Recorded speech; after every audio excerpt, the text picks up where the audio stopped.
ఒకసారి టీవీ ఛానల్లో ఒక ఐఏఎస్ ఆఫీసర్ని ఇంటర్వ్యూకి పిలిచారు.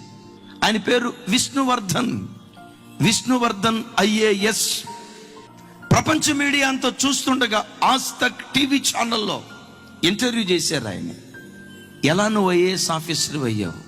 తృణీకరించబడిన వాడివి కదా, వెధవరాలి కుమారుడివి కదా, ఎలా ఈ స్థాయికి నీవు వచ్చావు? తల వంచి ఆయన చెప్తాడు, నా ఈ ఘనతకు ప్రధాన కారణం నా ప్రభు అయిన యేసు క్రీస్తు వారు.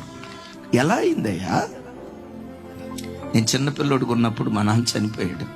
మా నాన్న తోబుట్టువులే కానీ, మా అమ్మ తోబుట్టువులే కానీ అందరూ దూరం అయిపోయారయ్యా. గవర్నమెంట్ స్కూల్లో బాత్రూమ్లు గడగటానికి ఆయాగా మా అమ్మ వచ్చేది.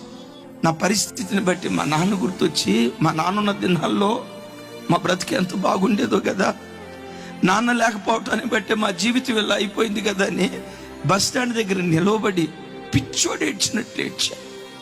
నేను ఏడవటం ఒక పెద్ద ఆయన చూశాడు.